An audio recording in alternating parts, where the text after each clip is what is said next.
All right, we are live. I'm here with Jake Ellenberger, UFC legend, and he's My a legend man. on this YouTube channel because I got this slide right before we jumped on. This is the last time we've only got together for one video, and when we did it, it worked. And we landed. This is the biggest win. This is actually the best win I've ever had in my life. That was massive. Just kind of randomly thrown together. Just keep thinking throughout the fight week, constantly visualizing what the heck's gonna happen. Dude, we pieced it together. Dude, I don't know if I told you this, but like I was row 3 on the aisle that the fighters like walk back to the locker room on. And like every fight, dude, like fans would rush down to give a high five to the fighters. Yeah. And I was so happy because Pitbull won first. And then when Paulo Costa won, after he won, I was so excited. I was like, fuck it, dude. I'm gonna run down there and give him a high five. And he wasn't high-fiving anyone, but I just reached over. I was like, I love you. Fucking pat him on the back and shit. It was good. It was fucking awesome, man. But this is what we did. That's awesome. This is how we started. We're gonna freaking do it again right now, too. So we're gonna go through the card, just talk about what we think is gonna happen, and build some parlays. Who knows? But yeah, you have a cool setup too. Are you gonna launch your YouTube channel? Yeah. I'm planning to launch in the next week or two. So we're getting ready to kick off. You might have to just rip a video after this. Yeah. Later tonight or tomorrow. Just fucking first video on the channel. Whoever sees it, sees it. Yeah. Because you got the background set up. Tell me, is there anything interesting in the background? Anything cool behind you? I got some cool like newspaper clippings, a couple things like some artist made me this, which was really cool. Like some fuck yeah, dude. Old thing. But yeah, some cool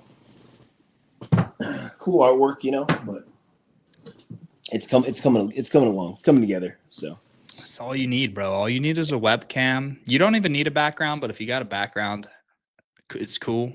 I got my background too, dude. All I have is Max Holloway. Boom, boom, boom.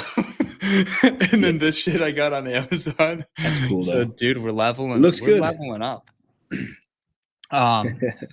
We'll start with actually, let me click around real quick. Did you happen to see, I don't know if you were on Instagram the last day or two, or I guess yesterday and today it was, did you happen to see what I did in Olympic hockey with Canada? No. Dude, it was nuts. So yesterday I drove to Louisiana to play some UFC bets for the card we're about to discuss. And I'm like, I've been betting on hockey the last 5 days, and it's been going well. And I'm like, dude, this Canada team is like the most stacked team ever. Okay. So I'm like, fuck it, dude. I'm going to put 12 grand on them minus 1,100. And I'm like, it's good. There's literally no way they lose, right? So I'll get an extra $1,000 and we'll use that $1,000 in this video right here. Dude, they were down 3-2 with 4 minutes left. Oh shit, that's scary. 3-2 with 4 minutes. They scored the game tying goal, obviously. Thank God. You see it win, you see the win. But dude, it was the most stressful, unnecessarily. Did you go to OT? Yeah. So, dude, overtime in the Olympics is 3-on-3.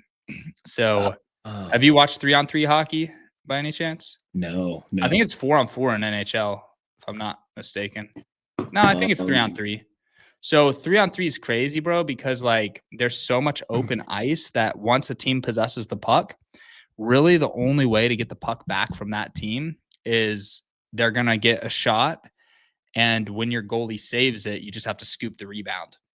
I mean, of course you can steal a puck, but like that's almost the only way to get it back. So it's terrible to watch, man, honestly. If you have if you risk 12K to win 1K, it's terrible to watch. Yeah, I bet. Yeah, that's a lot of cheese too. But it's good content for Instagram. Like my business, is making videos on Instagram, getting views. So I knew that it would go viral, win or lose. Thank God it won. It would have gone more viral if it lost, but I mean, That's I did not true. want That's to true. 12K. It's funny when you see a lot of these nerds in the casino too. They'll bet like 5,000-10,000 on a hand, or they'll try to win 2 or 3 in a row, and it's like they end up losing by a third card in baccarat or a dealer making a hand at the end, and it's like it's funny, it's dramatic, but they just get raked for 5 or 10K.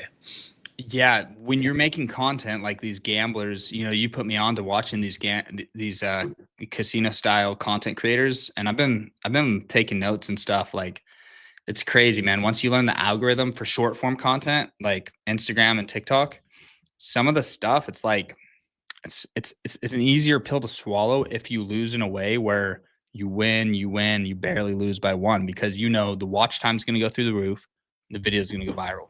Right. So, and if you lose that first hand, it's kind of sucks. But I guess that could be viral too because it's such a short video. Yeah, it's funny. I've known Vegas Matt for many years, and just kind of watching him too. I like to observe a lot, and he's always been a very funny, interesting guy. And but even when he's gambling, he makes it funny. It's hilarious. So. Yeah, he's very good, and he's done well. Someone his age to be very good at what he does is cool too. Because it is. It's very unusual for somebody his age to be captivating, because he kind of has that, kind of that, I don't know, kind of goofy but funny guy, kind of appeal. But yeah, it's tough. I mean, there's people my age and your age that are like don't know anything about social media. It's like a foreign language to them. So when you see somebody, when the iPhone was introduced, they were a full adult. Like, it's more impressive to me when I see that stuff.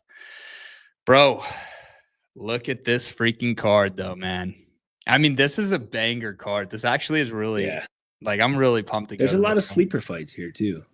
Yeah, no, I mean, it's actually like I would say this is one of the best cards I've seen that I've gone to. I've been going to a ton of them, and this is one I'm really pumped for. And dude, remind me where in Texas it's at. Houston. Okay. So you go there quite a bit, right? We do for baseball every year. Just once a year. Yeah, it's like an annual. Dude, another thing, I want to get into the fights, but I mean, people can skip ahead if they want to get to the picks. But so, dude, right before this video, my wife's pregnant, and we were waiting for the email to see what gender the baby is. Congrats, man. Yeah, and we're like, we have a boy that's 3, so we're like, man, we want to get that second boy. Yeah. We go to do it. I start recording us some, and dude, we click that button, and it's a girl, and I'm like, dude, it was such a curveball, bro. And I'm still processing it right now. Yeah. So it's been a crazy day, but dang, you have 2 boys, and then your third one's a girl. That's what order y'all had. Yep. So the youngest is a girl. What was it like when you found out you were having a daughter on that third one? What were the vibes? What were the vibes like going into it? Were you and your wife like, 3 boys, let's do 3 in a row? Or yeah. So when I'll tell you the sequence when she first got pregnant with Kalia.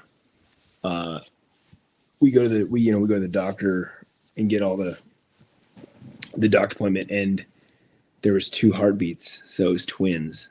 And so now I'm like, I'm like freaking out in my head because it's like going from 2 to 4 is like, 2 is a lot. Yeah. 4 is like, what the fuck? Like I am.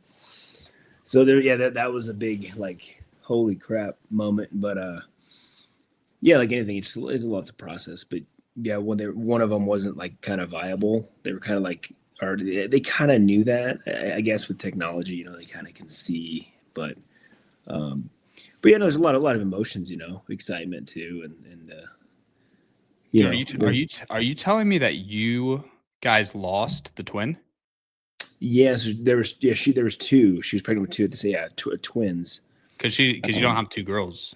No, yeah, Kalia. So there was 2 I guess 2 heartbeats. And so it was kind of like it was a lot at once. For like, oh my, like holy like fuck, that's 2 to 4. But yeah, then the one was kind of a more kind of faint heartbeat, and they weren't kind of sure. And I guess that's normal, like the body will absorb it or in something like that. But by the time we went back for the, I don't know, 10 or 12 weeks, that it was just one. So, and they were like, yeah, it's strong and healthy. And so, okay, great. But yeah, a lot of emotions. It was just a false alarm. There was no twins. Yeah, well, there was 2 at first, and then it didn't. Yeah, by the 10th week or 12th week, it was only one. Okay. So, yeah. But when you found out you were having a girl, were you like, oh shit? Yeah, it was just. I mean, I was excited. It was just like, I don't know what to do with. I don't know how to raise a girl. Like, my boys. It's just you can be rough with boys, and that they're pretty.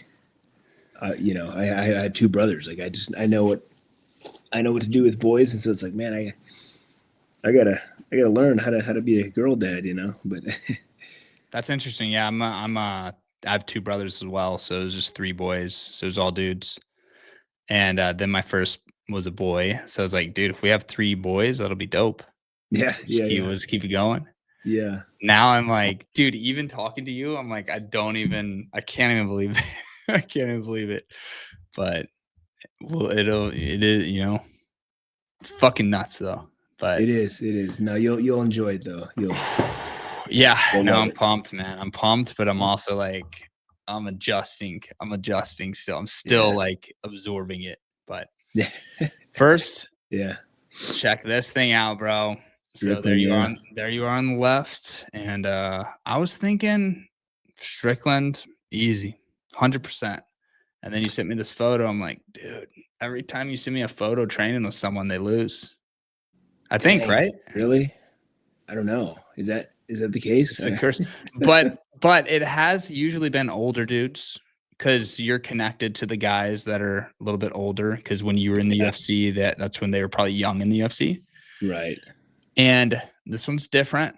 So, dude, what was it like? What was it like training there? I mean, I guess there's not much to even pick up on. I mean, we know what Strickland is by this point. Yeah, no, for sure. I think too with Sean, it's I've trained with Sean for a lot of years, but for him it's like with most fighters, is being healthy, right? It's being healthy, injury free. And he's great. He's in great shape. And again, he's you kind of know what you're getting with Sean, and but I tell people too, he's one of those guys. He's really hard to beat, if that makes sense. So, he may not be the most tricky guy or flashy guy, but he is really to beat him. That's a tall task. I mean, you're gonna outlast him. That's pretty tough. You're gonna submit him. It's pretty tough. But yeah, so I think with him, it's I like this fight a lot, especially him being an underdog. I'm betting him all day long. And Hernandez, he's on a win streak too. He's no, he beat some good guys. I mean, he's beat our good friend Edmund and a couple of good guys recently. But yeah, Sean has been in a lot of 5-round championship level fights, and I don't know. I don't see Hernandez winning this fight. I just don't see it. Yeah, when you say he's hard to beat, really what it is, bro, is his defense is so good. Mm-hmm. And look at you don't really look at UFC and you're like, oh, their defense is good. I love this guy. Yeah, right. Like nobody's ever saying that. No. I think a lot of people are sick of his boring fights, but also I've watched Sean the whole freaking, I guess I've watched him the last 6 years, that whole process. Yeah. And when he's fighting the guys that are ranked outside the top 10 on the way up, he was actually a ton of fun for me to watch. He was just money, dude. He would withstand the first round, then he would just beat their ass. Yeah, so many significant strikes. He's not throwing bombs, but he'd punch the guys in the face so many times that they would like fall, and he would get these, TKO victories. A lot of those fights were at the Apex. You know what it was is because he's a 5-round fighter. So what he was doing is he was headlining Apex cards so that he could get those 25-minute fights. And he's very hard to beat. He's actually very hard to beat in a 25-minute fight specifically. Exactly. And I would agree. When I look at Fluffy, people like him because he's relatable. He's like open about smoking a lot of weed. His physique looks like he doesn't even work out. These people can really relate to him. So it's kind of like how people jumped on Sean O'Malley when he was coming up. Yeah. And his fights are exciting to watch because a lot of times in the first round, he'll get into positions like this, and you'll be like, oh shit, he's in trouble. And then this is Brendan Allen round 1. This is Allen round 2. So Fluffy actually won by decision. He won round 2, but round 2 finished in this position. And I look at that and I'm like, dude, Sean fought. That's their common opponent. Sean fought him too. Dude, Sean just beat his ass for 7 minutes and put him down. Got the KO like minute 7 or 8 of the fight. And this fight reminds me a lot of Patty versus Gaethje in the sense that like Fluffy has been entertaining. He's on a good win streak. Patty was entertaining. He was on a good win streak. Yeah. But you can't make the mistake of ignoring the levels of the UFC and the difference between a champion level fighter and a guy that's ranked 10. And we saw Patty run through like Bobby Green and Michael Chandler. It doesn't mean that you're going to run through Gaethje. Yeah. And I just feel so similar here. It's crazy, dude. It's literally the same line too. Like Strickland's about the same odds as Gaethje was. He's a pretty decent underdog, like plus 220 range. Yeah. Which just, it shows you too, like how much I don't know if it's the rankings or the media or what, but it really can like almost inflate the lines a little bit. Because looking back to it with Gaethje, it's like, man, that's a really hard guy to beat, number one. And I mean, Max, knocked him out in the end of the 5th round, like after the pace that they had. It's like Max also broke his nose like the last spinning kick of the 1st round. So that's gonna help you finish a guy in the 5th round if he can't breathe going into the 2nd. Yeah. So. But yeah, I agree with you with Sean though. Like he's one of those guys too where he can hold a pace. He can hold a really high pace, and he likes to fight. He really likes to fight. And so, it's funny because I'd known Jason Manley for a good 15, 20 years. One of the guys that I've trained with for a long time, even throughout my career, but he's been working with Sean a lot and kind of told me things, the only areas he needs to be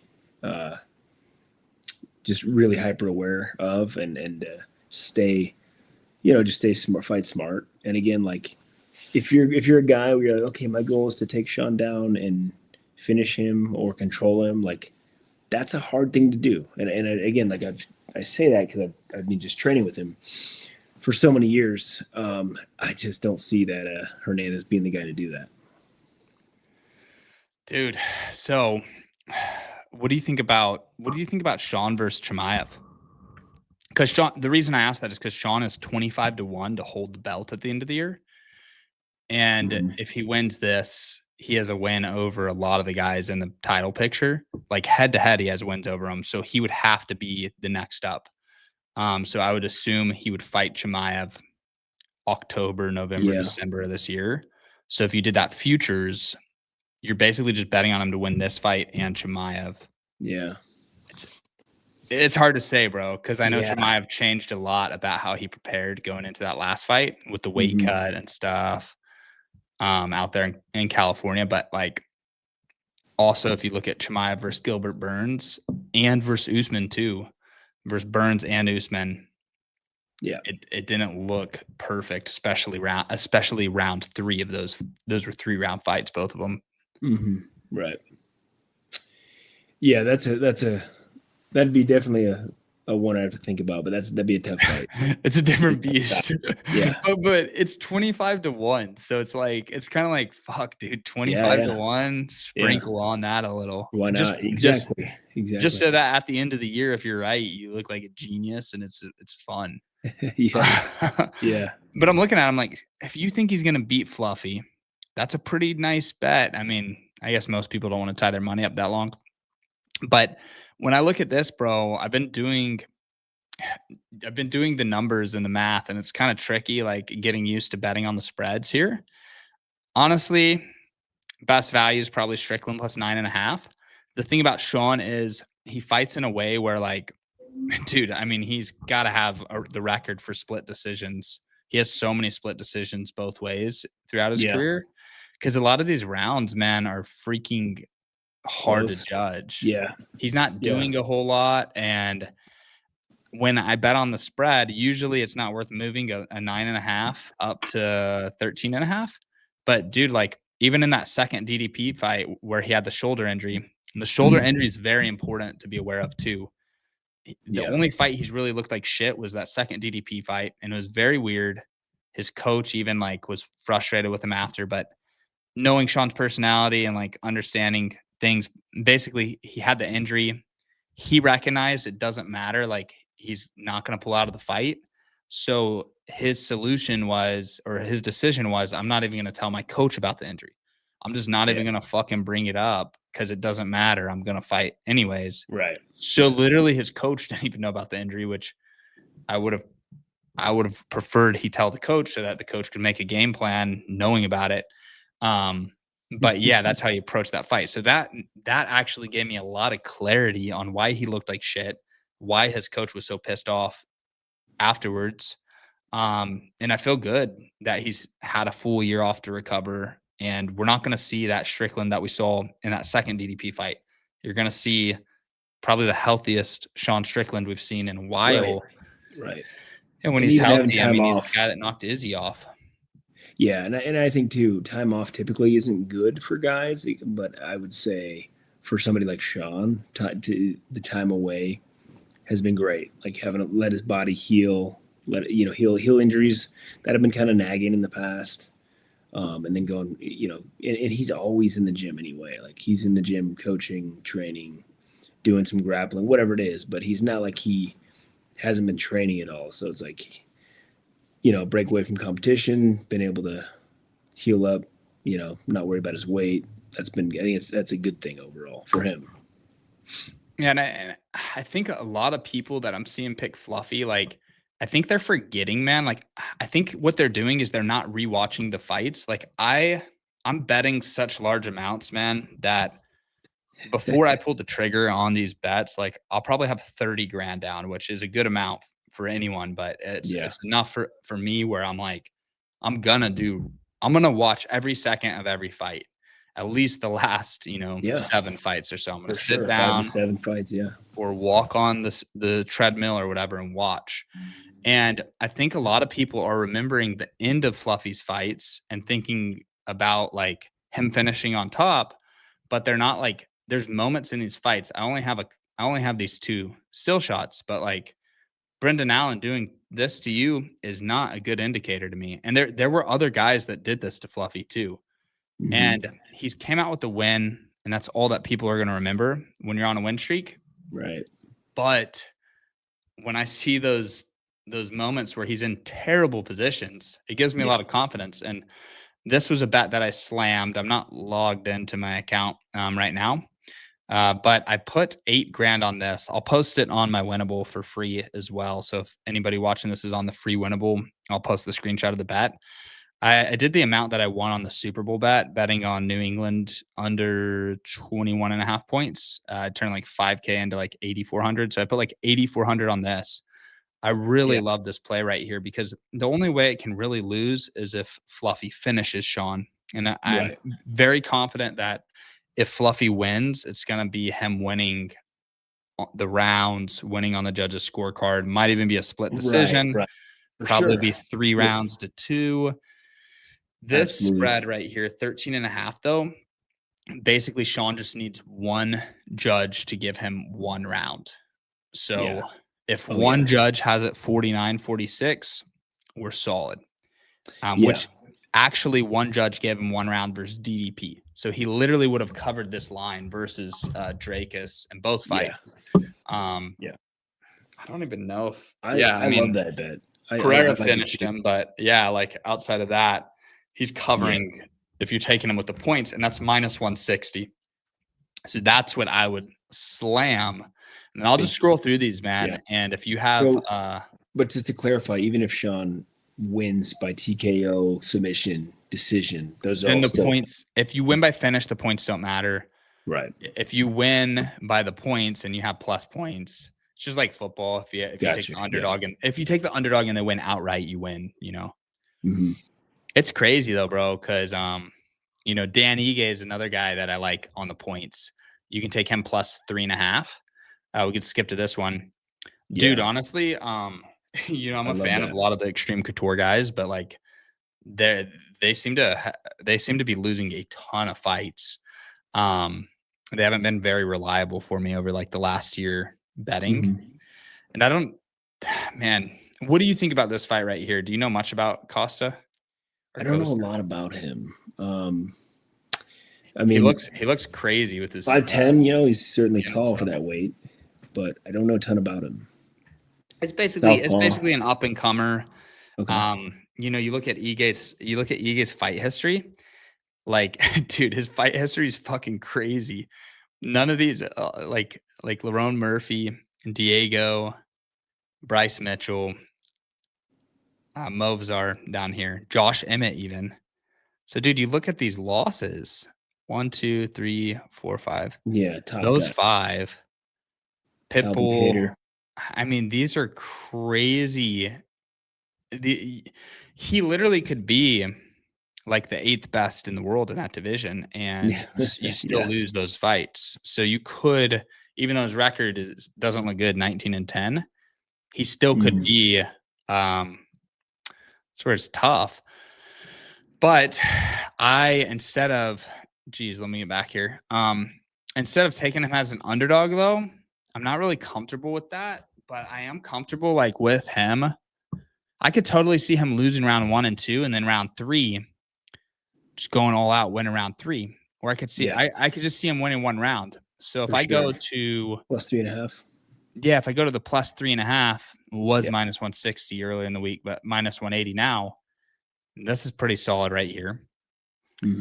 So that's kind of how I would play it. I'll scroll through these. And then whichever ones you feel you have a feeling towards. Anything with Jeff Neal? Skip that one. Yeah, skip that one. Yeah, that's a tough one. From Serbia. That'd be a good fight. It has a lot of potential to be a first round finish. Because this dude just goes all out. Like either gets the finish. I mean, it's the perfect fighter for co-main at a fight night card. Jeff Neal's coming off a loss. He's built most of his stock in fights that he's lost, but like to like Ian Gary and stuff, where he's had moments where he's looked really good. I'd pick Jeff Neal there by knockout, but I don't know. I would take Jeff Neal. Not as confident. I'm staying away from that one though. Yeah, this one I'm staying away from. Do you have anything there? Yeah, I mean, it's funny. I know Spivak, one of the guys that's been training him here in Vegas.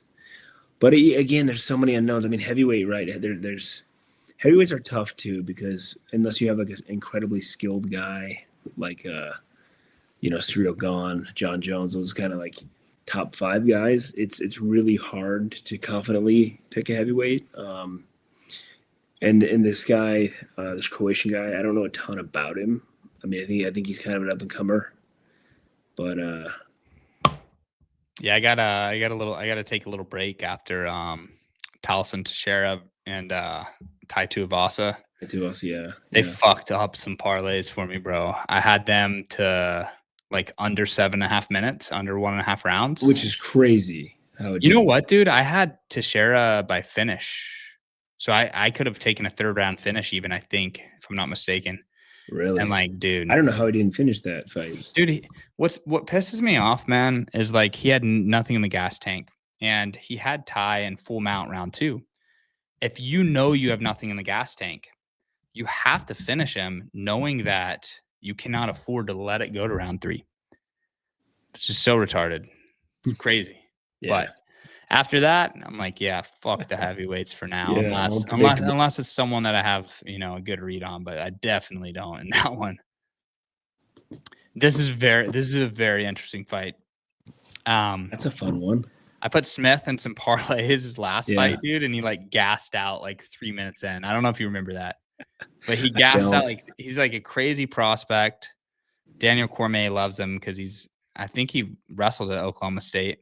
Oh, did he? I think. Let me see. From Fortis, probably a wrestler. Mm-hmm. I guess he can't. I guess it doesn't show us here, but I'm pretty sure he's from Oklahoma State. But dude, it was brutal. He it won, but it scared the hell out of me because he was a huge favorite, man. He was a huge favorite, and he gassed out right away. Then this dude, his level of competition just hasn't been that high. I think this is his debut, UFC debut. Is it? But so this guy's a short dude that's thick, man. So he's just stacked. He's getting walloped. Fucking killing people out here too, dude. Ohio Combat League, LFA. Ohio Combat League. You ever heard of that? No. So he had the one LFA fight, and then a bunch of Ohio. So I think he was gonna do two LFAs. It looks like, but yeah. I think he was gonna have a UFC fight in 2023, and then he had a brain thing where it was like like super scary brain disease, and then he got cleared, so he fought the Ohio Combat League. It's tough. That black dude scared me though after I bet on him last fight, so I'm like, let me see how he looks here before I mean, he's not that big of a favorite. I think he's minus 300. Smith is. Yeah. So I would lean towards him too. I'm not going to bet anything big on that one. This one right here, man, I really want to hear what you think of it. I don't have a sure bet on this, but I've had moments throughout the week. And this is kind of how I bet, honestly, man. This kind of works best for me. I've had moments like days where I'm like, thinking about Reese as the underdog, and then days where I'm like thinking the other way. I've kind of gone back and forth. Might even be better, dude, to go to see the odds here real quick. I might just scroll on this. Yeah. On this instead, so we can see the payouts. Carrera, that's a big deal. Bit. My bad. Up here. Right there, yeah. The fuck. Okay, there it is. Oh, dude, so slight underdog there. Yeah. Pereira's lost 3 in a row. He looked like shit his last one. Really? The 3 that he lost, though, were 2 of them, I believe, were against really good opponents. Let me go back and click his profile. Yeah. So it's a step down in competition for him. So Fluffy there. A boost. So got knocked out round 1 there. And then this one, I went to that one. He didn't do shit that whole fight. It was almost as if like both the guys were injured. Neither of them did shit. But I was kind of like, okay, he's lost 3 in a row. This guy he's fighting, 6'4", just a big ass athletic dude. Yeah. And I'm like, and he's the underdog. He's on the rise. So your fighter's trending in opposite directions. Yeah. Big dude, 6'4", over 6'1". That's a big difference. Yeah, I mean it's tough because like you got Pereira and he's in a tough spot. He's in kind of that do or die, right? That's what scared me off, bro. That's what scared me off. I had like an hour or two. Yeah, I had an hour or two where I was like, dude, this guy's fucking 6'4", super athletic. He's solid as an underdog. So you put that in a parlay, dude. That's when you get those big payouts. Juice, yeah. But then I thought exactly what you just said. I'm like, bro, a veteran that's lost 3 in a row. Oh yeah, he's gonna be ready to die, dude. Like I don't want to get in the way of a guy that needs to win because he's not trying to go 4 in a row. It's hard to bet against those guys too. I mean, because Pereira's very good, dude. Like, yeah. I mean, at least he was very good for even a while. watching him train though, you're like, okay, this cat's good. Like he can strike. He's like watching him, spar Strickland and shit. It's funny. It's like, Oh yeah, dude. he Yes, looks been good. training there. But so you got eyes on him too? Yeah, yeah. I mean, I would kind of lean towards Pereira just because of the position he's in. But yeah, I don't know. I wouldn't put anything big on him. But that's gonna be a fun one to watch. That's something to be aware of, man. Like the desperation when a guy has lost 3 in a row. And back to Strickland, bro. Has Strickland ever lost 2 in a row? Do you know? Not that I'm aware of. Oh, there it is. Well, that was bullshit though, dude. Cannoneer. Yeah. Dude, that was fucking crazy. I remember that fight. I was there. That fight was crazy. I thought for sure Strickland it was a won split. That. Yeah, I remember. I was like, well, he lost. He literally didn't even give split decision. But that was one of those fights where, my gosh, I mean, and Jared Cannonier is a scary dude. He's very solid, dude. He's very solid. Yeah, hell of a fighter. Scary looking dude. He was in the Army. What's that? I think he was in the Army for a while. Oh, really? I wonder if he was in while he was fighting 2011. Solid dude, though. But that was a good fight. That was a tough. I mean, that's a tough fight for either guy. Yeah, that fight against MVP was crazy too. I think he won. I think he might have won round 3 when he started wrestling MVP. Which Yeah, that fight with Strickland, that was a really close fight, and I don't know. I didn't have any dog in that fight, but I was like, I didn't think he won that fight. But dude, I don't even think it was close. I think Strickland like barely beat him every round. But that's the problem, man. If you're barely winning rounds, sometimes the judges can fuck it up. Gotta be convincing. So we don't have shit yet. My boy Chitty. What else do you like? You like Chitty as an underdog? I do. Yeah, dude. He's another one of those guys. He's kind of he gets slept on a lot too. People don't, Yeah, his record's not the best, but he's he's one of those guys too. Yeah, he's incredibly talented, athletic, great striker. It's funny. I used to train and fight with his brother quite a bit, and but yeah, as long as he's in a good head spot, I mean, I like him as an underdog. I think it's great, but he's always training. So, but I do like Chitty in that fight. Yep, I liked him too. He was one of my underdogs. What about this one? You got anything there? Who's that? Oh shit, my bad. One sec, let me switch back. All right, I'm back. I was on DraftKings. O'Day.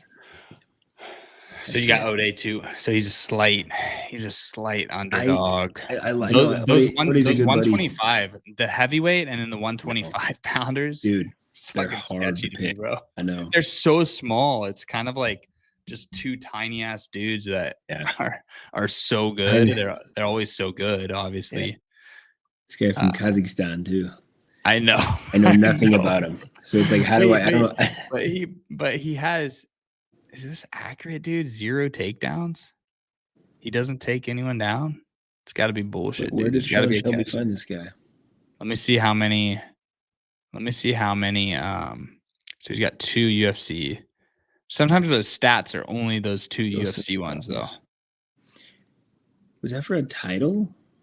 No, it's because it was because it was the Ultimate Fighter Championship. Oh, okay. So like the season finale of the show. Gotcha. Yeah, they put that little title thing there. One fight and they gave him a title fight. It's not a real title. It's just to win that Ultimate Fighter trophy. I remember when I was on that. I was on a card. He got submitted around 2. Dang. What were you gonna say? No, I remember when I was on when was this? I was on a card years ago, and me and Stephen Thompson were fighting, and it was the season finale. When we were on a Saturday card. I think it was the one Conor McGregor was on, and then they pulled our fight our Dana asked to put it on. He asked me if we could move it to Sunday, and it was like gonna give me a bonus. I was like, of course. What is it? I don't care what day it is. They want to make it the Ultimate Fighter finale. Yeah, dude. So they branched off. They branched off your fight to go back to back. So McGregor Saturday, you Sunday. Yeah, to headline the Ultimate dude, Fighter that's finale. crazy times, bro. Yeah, so back to back UFC, back to back nights. Yeah, it was. I know ours was on a Sunday, so. Yeah, do you regret? I mean, you take the bonus, of course, and stuff, and you get to headline, so you got the poster. Because there's there's a poster of that, so you get that. But do you wish you would have stayed on them? I mean, I guess you probably don't even really have a choice if they need you to do that. But I just look at it and I'm like, man, these guys, bro, that sneak onto the cards of the superstars. Like the guys that get on the Pereira cards and stuff. I mean, I feel like getting on the McGregor card is pretty sweet. Or do you not care much about that? Well, unless you're like obviously a champion, you're not really getting any incentivized at all. But no, it's cool. It is cool though. It would be cool. It's good to build. Your fan base a bit if you can get finishes on those big cards. I even think about it with the guys that fight at the Apex versus fight on pay-per-view cards. And I think the only way you can really dictate that is if you have entertaining fights, they'll probably want to put you on these cards with crowds and stuff. But it does make such a big difference. I guess it's a lot. I guess it's really completely out of your control too, though. It's not like you get to pick what fucking week you get to fight and stuff. Oh yeah, go up a little bit. Oh, this chick. We got some good shit here, dude. We're getting to the good. So we got two underdogs right here. I was on both of those. I was on both of those as well. So it's good to hear you say that. In fairness, I really like Ode. I just don't know shit about his opponent. So let me say that I don't know anything about his opponent. But. He's got a fucking crazy reach, dude. What I know is if this guy's got 0 takedown attempt average. Even though I think these stats are only the 2 UFC fights, which is small sample size. And the guy lost. He got submitted in his loss. So, it's good to see that in his one real UFC fight. Or I guess that was the season finale. So, yeah, dude, it's good. It's plus, I think Ode's plus 110 or so. So, okay, pretty close. You get guys that are plus 110 in a parlay, man. It just fucking explodes that payout. Yeah. Beefy. Ooh, what do you think about this one? Ooh, I don't. Dude, 5'8", 125 is crazy, bro. But yeah, it's a big dude. How the fuck do these guys? They're just so skinny, man. I know. There's some guys you see, especially in the military. It's like they're just malnourished.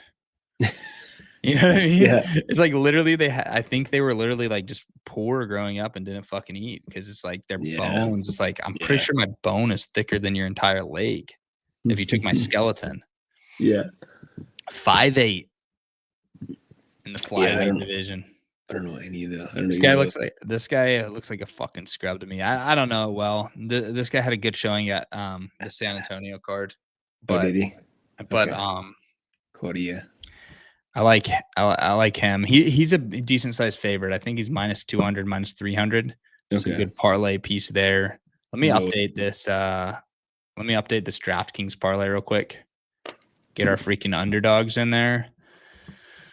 Alden, dude, this is 1,400 right here. This is fucking money.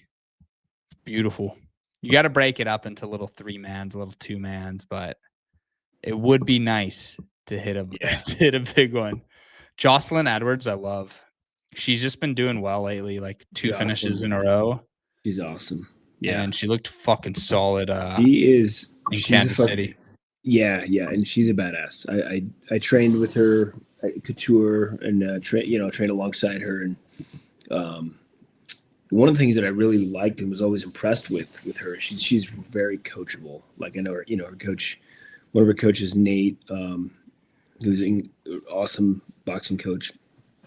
But yeah, Jocelyn, she's a savage, dude. She's watching her train's fun, and I always bet. I mean, she, with the women especially, like when you have one of those hungry pit bull females, like I'll bet them all day long. So And I like Jocelyn. I haven't like watched her whole career, but I've watched her last few fights. Yeah. Which is, she's peaking right now. But it's just like, dude, to see a chick do back-to-back first-round finishes, pretty solid. Pretty good sign right there. Yeah. So 3 finishes in a row. Confidence is high. What is it? Confidence is high. Yeah. So, dude, I love this one at what is it? It's like I think she's like minus 280. I'm gonna switch over here. Or no, she's minus 325 now. Jeez. Damn. Yeah. Fucking so that's how it is. So everyone starts building their parlays, and then the favorites start sliding a little bit. Super round stations. This chick right here, Carly, she's 5-2. This Juliana Miller's not like lower level, so there's a big gap there. Obviously, minus 800. But dude, this Carly chick's from Louisiana. I think she's younger. I think she's like, I want to say she's like 25. Let me go back and see this though. But her to win by KO. Let's see what that pays. They finally put it out. Dude, minus 150. It's not fucking bad right there. So that could be used. Now you're getting into 3,500 to win 100K range, man. That's what I like to fucking see. I always pull off though. I never do it, but it's exciting. Here, my plan is this card, get the bankroll, get the money, like make 30, let me make 20, 30K. So I have house money, and then I'm going to go for that crazy shit in that Vegas card. Yeah. So that's kind of my mindset here. It's like, don't try to go from a little to 100K. Just try to take one step towards it. And then I'm two solid cards away from getting that 100K win. That's kind of my mindset right now. Yeah. Don't get fucking greedy, man. But still greedy, but just not overly greedy. All right. Okay, let me go. So Jocelyn Edwards, got to put her in a couple parlays. Yeah, we got Puna. And I got shit in this. What do you yeah, I trained a lot. I trained a lot with Puna. He's a Hawaiian kid. He's a good dude. That's the problem is I should study a little more. I don't know much about his opponent. You can't just bet on the guys because you train with them. That's the biggest mistake. Well, trust me, I've done that's that. The problem with the UFC fighters is you train, and it makes sense, man. Because like if you're in a gym with a guy, of course he's gonna look like a stud in there. Right. You're gonna be like, dude, this motherfucker, he's solid. It's an easy trap to fall into, dude. For sure, it is. It's interesting too because there are some guys that just when they train, you're like, this guy, like, how are you on the main or like even top 10? But like, they're when you watch them train, they look bad or they just look clumsy. It's it. When they fight, they can step up and they're like, it's weird. Like they can compete when it matters. And then you got the guys that are the opposite that are like look incredible in the gym. Like I used to have a couple of buddies back in Nebraska too that were like in the gym. You'd be like, these guys are unbelievable, but they just couldn't put it together under the lights. When you're training, how often are you going 100%? Like as if you were fighting at a UFC event? Well, like 100% effort or 100% like sparring. Like 100% sparring. Are guys doing that very often? I mean, there are some guys that do, but because with fighting, it's kind of hard to go. Like I'm just imagining. I've never trained or fought, but like it seems like it's a hard thing to do 80%. Yeah, it's kind of like you're either fighting 100% or it's a very hard sport to go like 60% at, I guess. What helped me too is when I was training is we would label our days like a 1, 2, or a 3, right? So if like you can't go more than 2 days a week for like a level 3 day, because that's like max effort, high intensity, lower duration. But then, the 1s or the 2s, you could go longer. But yeah, like if you're actually doing like sparring days, whether it's like a 1 day or 2, a lot of people do 2 days a week, but Man, I would try to tailor it more like fight specific for like specific opponents. You know, if you have like 3 rounds or 5 rounds MMA, once a week, or you could do two, twice a week. If you're doing MMA gloves, like lighter on the striking, more on strategy or grappling. But yeah, I would always label them like a 1, 2, or 3. If you compared like your hardest sparring in a gym setting versus actually a fight under the lights, would the fight under the lights be a notch up? I mean, you can't really simulate that, or is it kind of Probably just more of a, like, as far as like effort and output, no. But in terms of like more adrenaline for sure. So you kind of got to manage a little bit more with your emotions. But yeah, as far as like physical effort output, not really, because you kind of emulate that quite often. But it's a lot of the cortisol levels going up, adrenaline's dumping, everyone's watching. So it's just more of a controlling your emotions is a little harder. That's for sure. Did you have I would imagine your first fight ever, the adrenaline would be hard to control. And then do you experience that again, your first fight in the UFC in front of a big crowd? And then once you have experience, is it something where you don't get as much adrenaline, where you don't have to manage it as much?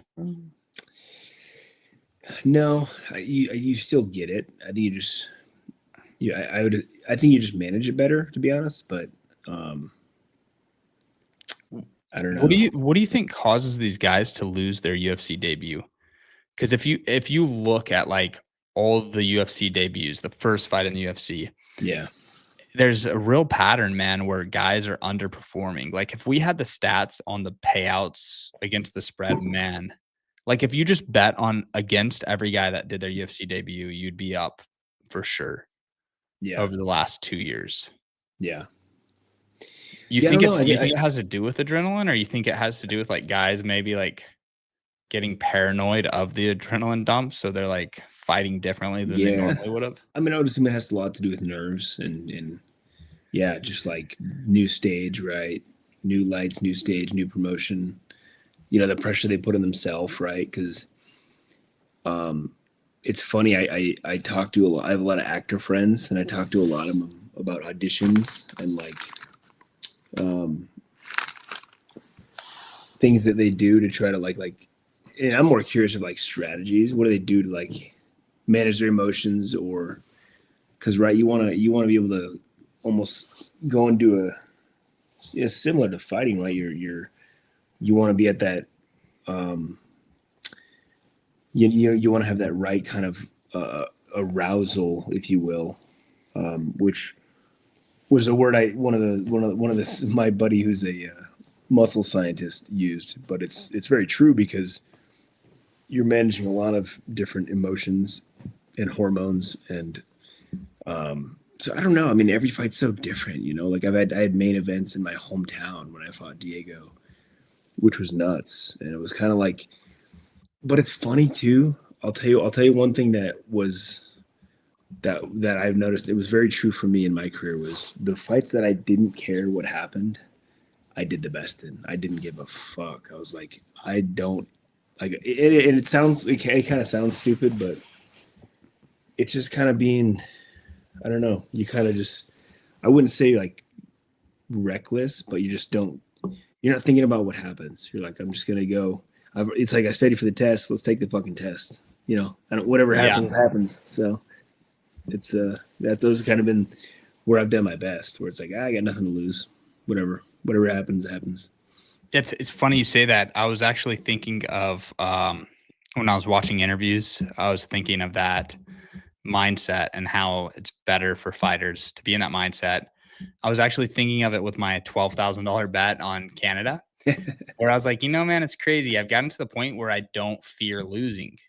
Like with that, like in order for you to do 12 grand to win one, you have to have no fucking fear. Like, and my mindset kind of, I don't know, my mindset kind of was like, I could build all these minus 110 plays. I could build all these like smarter plays, I guess, that are more likely to hit with bigger payouts, and I could lose all my money anyways. So I'm like, I could fucking lose this money anyways, so I might as well just throw it down on something that I feel is sure to get $1,000. Yeah. And it was just that mindset of not giving a fuck, you know, like, dude, who cares? If I lose, I lose. Like, and I think it helps me grow my bankroll more when I'm a bit more fearless. Once you remove that fear of losing the money when you're gambling, it's like sometimes you can fucking pull some shit off that you would have been scared to do, and then it works out. Yeah. Well, so this dude fought at 185, and then he's fighting. How long has he fought at welterweight? I wonder. Yeah, I got down to 70. Medic's 185. I don't know who this dude is. So he's 170. Oh, Nicolay. Yeah. Wait, no, Medic's 170. Yeah, welterweight. Yeah. Fuck. Kopylov's middleweight. What the fuck? Try to get back to our boy here. So I think these were 185s. Yeah, Brendan Allen and shit. Yeah. Yeah, and he wasn't a very big middleweight. He was kind of a small. So he's got 3 wins in a row. This dude's 185, so I think he's 3-0 as a welterweight. Yeah. Who's he fighting again? There it is, dude. Let me go back. Puna versus This fucking dude. Brahimaj. 5'10". They're both 33. Valley Fro. I got no fucking clue. Dude, Mickey Gall. UFC fights. A lot of UFC fights, yeah. So he's got his little 3-5 win streak there. I would almost blindly bet on the underdog. I don't know. What the fuck is Mickey up to, man? Where's he been? Does he get his ass back out there, get a win? I know. Dude, that's crazy, bro. It's not a lot of fights from 2015 to now. Yeah. About 1 a year. Yeah, right. I wonder what's happened. Well, he lost a lot. Dude, it gets to a point if you suck at UFC, if you suck at fight, like if you can't get wins, it's not even that you suck, you know, it's hard to get wins. It's not really a fun game to play, man. Dude, every fight he looks good in his first round and then he just gets knocked out. But oh yeah, my dog, Jordan Levitt. Oh shit, dude. I love this fight. You think he can win as an underdog? Yeah. He's going down. He's going down too in weight class, isn't he? Or am I tripping? Yeah, because he was at 155. Now he's at 145. Yeah. So he should be bigger. Levitt's another tricky. Does he fight in Vegas? Or does he train in Vegas? Yeah, he trains in Vegas. Yeah, cool guy. He's he's a very cerebral guy too. Very smart, intelligent guy. Dude, this guy looks like a fucking beast right here. I know. It's hard to. You can't really judge them by their physiques. In fairness, yeah, I don't know. You kind of can sometimes, though. Sometimes you're like, Cuban, so he's probably going to be. But Jordan's got a lot of tricks. He's very elusive. He's very good on the ground. Very good grappler too. So, dude, he's the type of guy that I bet you he's the type of guy that'd be good training, and then in the fights, fuck it up. We'll see. Yeah. What's the line of that, do you know? Oh, he's a pretty big your guy's a pretty big underdog there. Pretty big dog, okay. Let me see. Maybe I'll avoid betting against him. I was kind of thinking that too. I was like, dude, sometimes when these guys switch weight classes, it can unlock for him. And he switched. This is his first fight at a new weight class, so I was like, I don't know if I want to fade him as a big underdog, because the other guy's like minus, I think he's minus 200 or minus 300. Yeah. Jeez. Sorry, I'm like, it's super narrow here. I'm trying to find it. What the fuck's going on? All right, let's get back to this. Well, here, let me stretch this out real quick so I can see it a bit more. Sometimes it's hard to find UFC until the day of. Bastards. All right, we'll click through these last 3. I got the first women's one though. That KO. Dude, that KO at minus 150 is pretty sweet. All right. Where's Levitt? Oh, did I pass it? Oh, no, here he is. No. Dude, he's plus 320, bro. Wow. That's big. Over 1.5. I do like over 1.5. You like him because you trained with him too, though. That's 100% true. You're exactly right. There's no actual, if you're being unbiased, there's no reason. He's solid. But dude, even the guys that lose fights in the UFC are fucking good. Yeah. So it's these guys can look fucking good in the gym, and they're still literally a top 100 fighter in the world, like a top 100 human fighter. But oh, fuck him, dude. Minus 410. Let's get it up there to 40 to 1. Dude, if he's minus 410, you don't even need to research. Just throw him in there. No, I'm just kidding. We'll stay away. Yeah, so I think that's it, right? And then the Phil Rowe fight. I guess that's the last one. Yeah. Main thing, bro, is we're hitting Sean Strickland heavy, dude. Big time. Yeah. Heavy, bro. That plus 13, was it plus 13.5? You did? Yeah, plus 13.5. I hit him heavy at that. Just in case, man. I'm gonna hammer that. I love that one. Dude, did you find a sports book that you can do that at? I haven't. No. Well, the ones I bet stations a lot. But no, I haven't looked much. Worst case, just go to the Hoover Dam, man. Yeah. That's what I did for significant strikes. And then last pick that I want to give out on this video for sure is Strickland over 74.5 strikes. You know, if he gets wrestled and stuff, that's hard to get significant strikes. But if it goes 25 minutes and he fights off the wrestling, he's had over 150 strikes in most of his fights. Like he's had, I think he's third. I looked it up because I was like, I wonder where he ranks all time. He's like, I think he's like fourth all time. Or no, he's third. He's third. Okay. Holloway's first. King Green was on there too. He was like top 5. Yeah. But I think Strickland was third. Dude, Holloway, that's like a record that won't be touched. Significant strikes. He had a fucking ton. It's an interesting stat, but I've been betting on it a lot. And sometimes when you bet on weird shit and you start getting good at it, you can carve out some profit because no one's really focused on it at all. But what I do on DraftKings is the best site for significant strikes. Okay. Fighter props. Right now, they'll just have the main line, right? So 74.5. But the day of the fight or the day before, so like Friday, Saturday, they'll have alt lines. So what I would do is alt Strickland up from 74.5 to like 130, 140. And then you can get a pretty fat payout doing that. Like a plus 500 type payout. And then if it just goes the distance and stays standing, he should hit it. But let me see. Yeah, I will tell you, I really like Jocelyn. I really like her.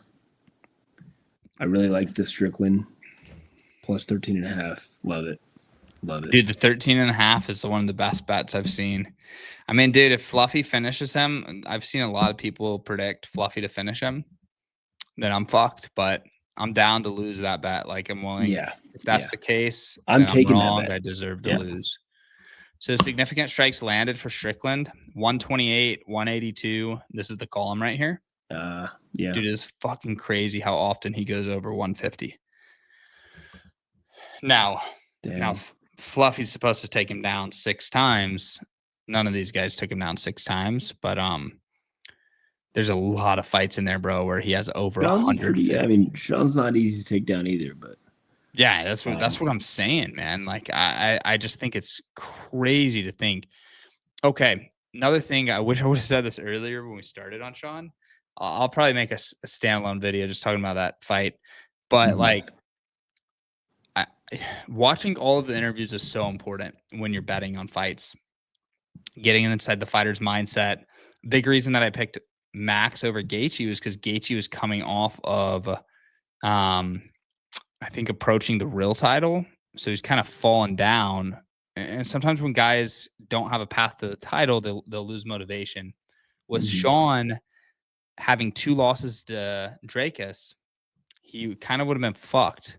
But because the title switched hands and now there's a new champ, he has a clear path. He's 1 win away from a title shot, and he wants that. And he's also very motivated by hate. So when you watch his interviews, he didn't hate DDP.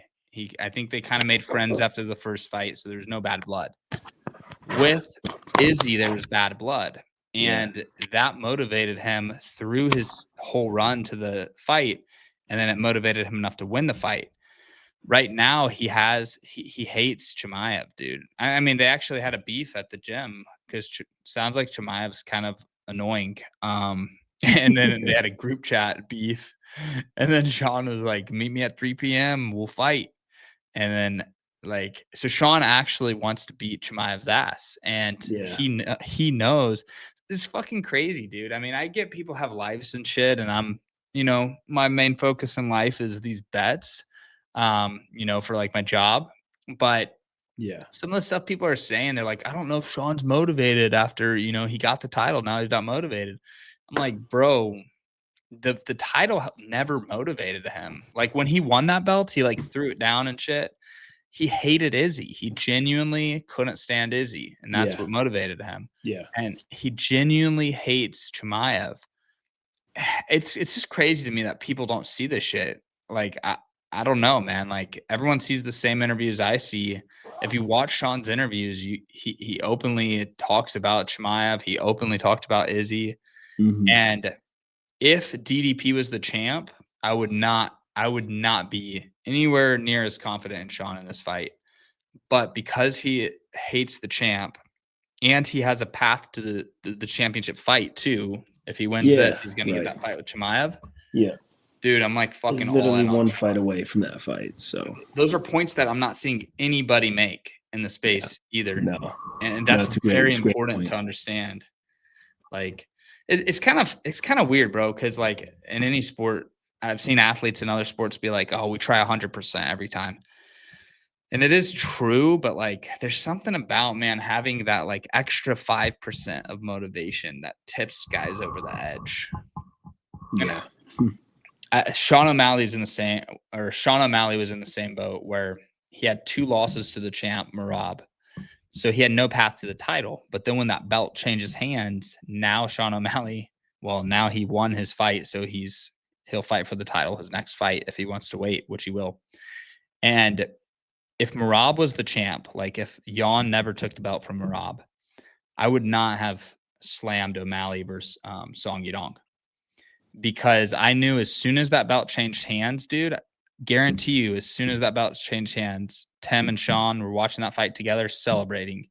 I guarantee you it was fucking, he didn't even need an alarm clock to wake up the next day to go train. You know what I'm saying? Like, and that's a big deal, dude. Like if you wake up before your alarm because you're so excited to go train, so excited to like prepare and get better, that actually makes a big difference. As opposed to if you're training and you're like, fuck, I got to fight Song Yadong and I'm 0-2 against the current champ. So I'm just a fucking gatekeeper until this belt changes hands. So now that, Drake has lost, that helps Sean tremendously, I think. Yeah.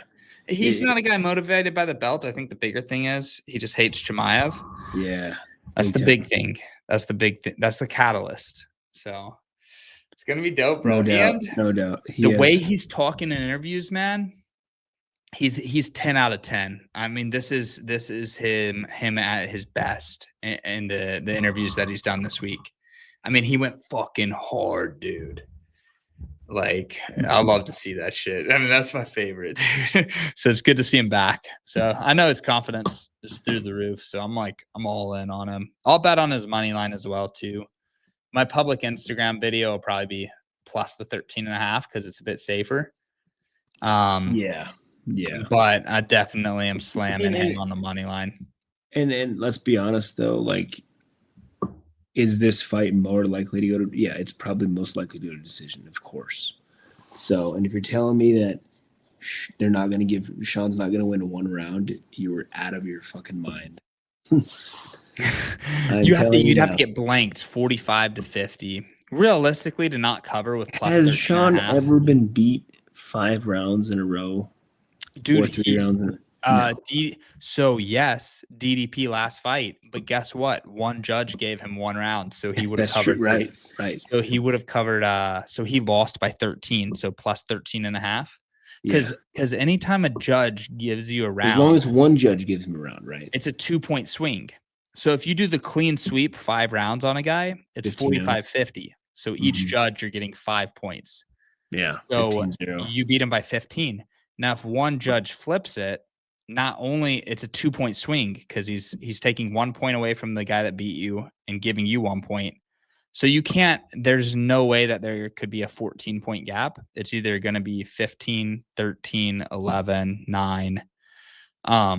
It's yeah, dude. I've been mapping it out because I'm like, wait a second. Okay, plus 13.5, plus 9.5. Yeah. There's usually not a lot of difference between 9.5 and 13.5. But with the way Sean fights and the way his fights are always scored split decisions, I'm just like, fuck, dude, give me the extra 4 points there. And if Fluffy wins 5 rounds and one judge gives Sean 1 round, it'll be worth the extra juice. If Fluffy beats him 5 rounds in a row and Sean doesn't win 1 round convincingly, dude, fucking Brendan Allen won a round against Fluffy convincingly. Yeah. And he damn near won 2 rounds, bro. He could have easily beaten him. I know. He finished round 2. This is the picture of the end of round 2. Fluffy just won the first 3 to 4 minutes. Yeah. But round 1, Allen beat him. There was another fight, man. I didn't know the guy's name that Fluffy fought, where immediately the guy took him down and got top position like this. I don't know, dude. Like, I just could never have full confidence like people have in Fluffy. Like, these people that are giving picks on the internet, full fucking confidence in him. And I'm like, how, if he's in this position versus Brendan Allen, how could you ever have full confidence that he's going to just fucking walk through Sean Strickland? And Sean is going to be a way bigger. He's going to have a nice size advantage, a significant size advantage too. Agreed. Yeah. I think Fluffy's a guy, dude, where if he took his like training serious, got a fucking 6-pack, got his body fat down, he would be a welterweight. Yeah, he's not exactly. He's kind of soft, but yeah, it's one of those. I agree though. He could easily be a 70er. He's 6 foot. He's just 6 foot flat. So yeah, dude, if you're 6 foot flat and he's not a fucking big ass, he doesn't have a ton of muscle.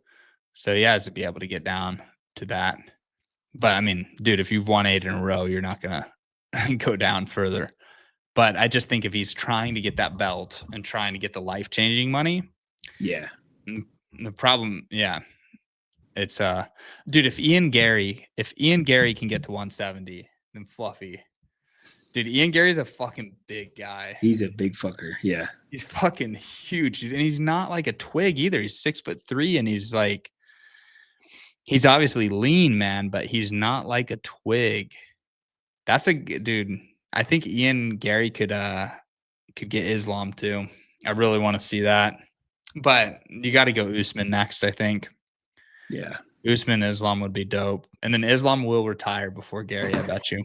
I don't know. People thought I was crazy when I wanted to see Usman versus Khabib. And everybody thought I was fucking crazy. And I said, I'm telling you. And I know Khabib is incredible. I'm not discounting him at all. Usman, stylistically, that's a fun fight. And again, same manager, this and that. Yeah, I get it. But I mean, Usman, if we're talking Usman, 6 years ago, Khabib, that's a fun fight. Because you're not taking Usman down at will and doing what you want. No chance. Because Usman can strike, Khabib can't. But anyway, that'd have been a fun one. Yeah, Usman versus Islam would be fucking dope too, dude. That would be fun too. And I could see, obviously, Usman's way more skilled now than he was 6 years ago. But Islam in 2026 is going to be better than Khabib was. It's a different era, you know what I mean? So it's like saying, oh, modern day NBA players could beat Michael Jordan. It's like, yeah, probably, but like, it's fucking the bar. No one had seen the bar as high as it is now. Yeah. Dude, I would probably bet. There's no fucking way I'd bet Islam over Usman. I'd probably bet Usman in that one. And I bet everyone would bet on Islam. I bet you. Everybody would. Yeah. Everybody would bet on him. Yeah. I'd probably wait. I always wait till the week of the fight, and then I feel the energy, man, and I'll listen to my gut. You know what, dude? I wish I had found the link. It's fucked, man. Have you seen all these Epstein interviews getting put into IG Reels where it's like Epstein like speaking? Oh, yeah, I've seen a couple. Yeah. Dude, I'm like, fuck. He's talking about like the top traders. He's like, they can't explain why they make the trade. They just listen to their gut. And it was the first time I'd ever seen anyone say that. But like for me, what's so strange, bro, is like with sports betting, people ask me, they're like, do you have an algorithm? Do you use that? And I'm like, fuck, dude, I almost feel like a fraud telling them that I just listen to my gut. Yeah. Because I'm like, that kind of sounds like bullshit. If someone told me like, yeah, I just listen to my gut. But I'm like, dude, a lot of these bets I have, it's almost like I can just feel it, dude. This is so like Islam Usman, I would almost just wait till fight week, and then I can kind of get more of a sense as it gets closer. And sometimes I go back and forth throughout the week, and then I'll land on one, and it works out. So it's interesting, bro. But definitely it's fun, man, dude. I'm fucking. This is the most pumped I've been for a UFC card. I mean, maybe since like 300, probably. But I'm so excited. If Sean pulls out this win, all I need is Sean to win. If Sean wins, fucking on cloud 9, dude. And you're coming to Vegas for March, right? For March. Yep. Yeah. Hell yeah, dude. Power slap, dude. So the crazy Hawaiian, man. That motherfucker. No questions. Awesome. I don't give a shit where they make the line. No, I do. I want to lay. With power slap, I would never lay minus 1100. I would need it to be minus 300. Minus 300, I'll lay on the Hawaiian. That dude is fucking insane. There's no way the mechanics beat it. I need to do more research. I don't know. With that sport, if a guy's been knocked out recently, that's a big deal. Yeah. So I need to verify some things, but yeah, I want to bet on him, bet on Max, and then use the money for a trip to Hawaii. That's the way to do it. Hell yeah. That's the way to do it. All right, I'm going to stop the stream, but we'll still be here. But all right, YouTube, thank you for watching. See you guys later.